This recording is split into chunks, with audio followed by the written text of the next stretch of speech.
सच बताऊं, लाइफ ना उतनी भी मुश्किल नहीं होती जितनी हम उसे बना देते हैं। और ये सुन के थोड़ा सा अजीब लग सकता है, क्योंकि हम ना हमेशा से सोचते हैं कि प्रॉब्लम्स जो भी हैं सारी लाइफ की, वो हमारे बाहर हैं, लोग, सिचुएशंस, टाइमिंग्स। पर अगर तुम ऑनेस्टली ऑब्जर्व करो ना, तुम पाओगे कि तुम्हारी लाइफ की बिगेस्ट स्ट्रेस बाहर से नहीं, अंदर चल रही है। Being human is tough in today's time. कभी अमेजिंग मोमेंट्स आते हैं, कभी ब्यूटीफुल कनेक्शंस बनते हैं, और कभी ऐसे दिन भी आते हैं लगता है कि बस अब हो गया, अब कुछ नहीं करना। पर यहाँ एक शॉकिंग ट्रूथ है, 99% of the time problem situations नहीं होती। प्रॉब्लम उस सिचुएशन के बारे में तुम्हारी थिंकिंग होती है। आई नो एक्सीडेंट्स होते हैं, लॉस होता है, इलनेस होती है, पर जो डेली पेन्स है ना हमारे, जैसे over thinking, guilt, regret, anxiety, ये सारी चीजें हम खुद क्रिएट करते हैं।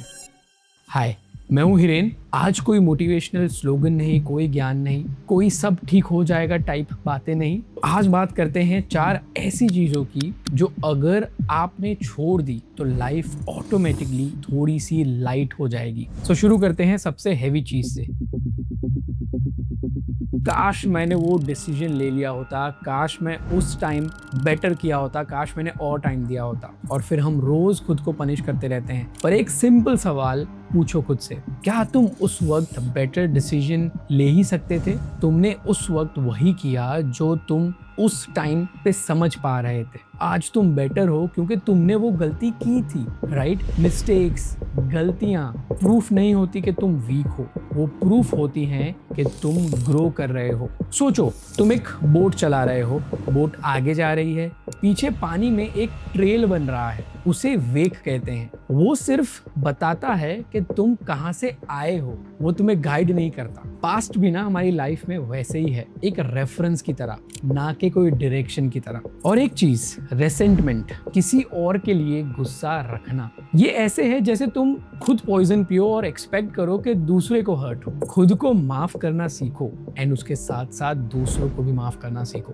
तो पास्ट को छोड़ते हैं, अब आते हैं फ्यूचर की तरफ।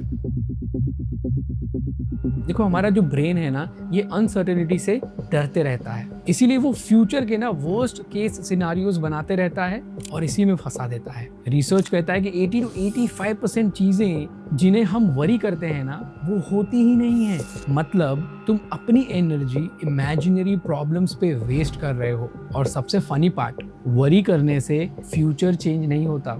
एक एग्जांपल देता हूँ। सोचो तुम ट्रेन का वेट कर रहे हो, प्लेटफॉर्म पे तुम खड़े हो और हर 2 मिनट यही सोच रहे हो, यार ट्रेन लेट हो गई तो, कैंसिल हो गई तो क्या ट्रेन जल्दी आएगी? ये सब सोचने से नहीं, राइट? पर इससे क्या होगा? तुम मेंटली थक जाओगे। वरी प्रिपरेशन नहीं है, वरी एक डिस्ट्रैक्शन होता है। तो अब आप बोलोगे कि सच में फ्यूचर को कंट्रोल करना है तो उसका बेस्ट सोल्यूशन क्या है? उसका बेस्ट सोल्यूशन है प्रेजेंट में अभी एक्शन लो, जो भी तुम कर सकते हो। पर यहाँ पर एक और प्रॉब्लम है,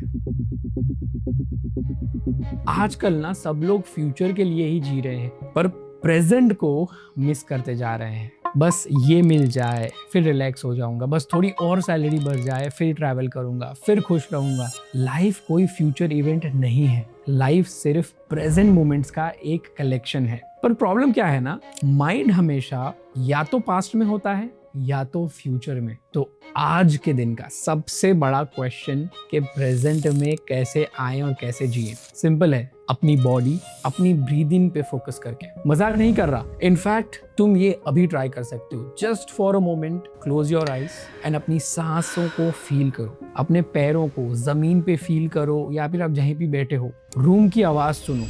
कंग्रेचुलेशंस, पिछले 10 सेकेंड्स तुम प्रेजेंट में थे। देखो यार, बॉडी ना हमेशा प्रेजेंट में होती है, सिर्फ माइंड कहीं और होता है, तो उसे बॉडी के पास लाना होता है। और सब कोई भटकते हैं, राइट? तो अगर तुम भी कभी भटक जाओ तो खुद को जज मत करो, बस खुद से बोलो ठीक है, वापस आ जाते हैं। And make a comeback every single time जब भी आप फेल हो या इससे भटको, क्योंकि ये प्रैक्टिस है, ये कोई पनिशमेंट नहीं है। और अब आता है सबसे इंपॉर्टेंट चीज पे,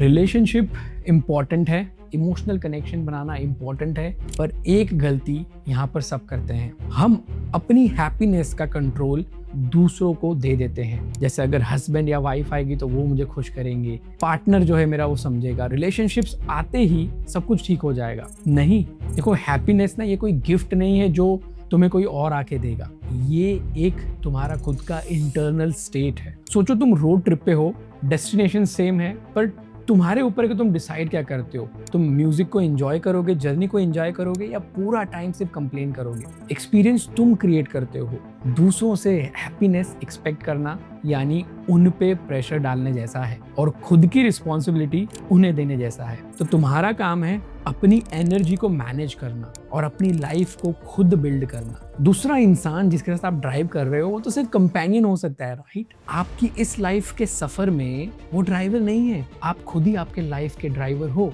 सो अंत में मैं इतना ही कहूंगा, ऑटोमेटिकली ना लाइफ इजी हो जाती है जब तुम ये अननेसेसरी लोड उठाना बंद कर देते हो। तो आज इसी वक्त एक काम करो, एक चीज को आइडेंटिफाई करो जो तुम्हारी लाइफ को अननेसेसरी हैवी बना रही है, और बुक में लिखो कि आज से मैं इस चीज को छोड़ रहा हूं।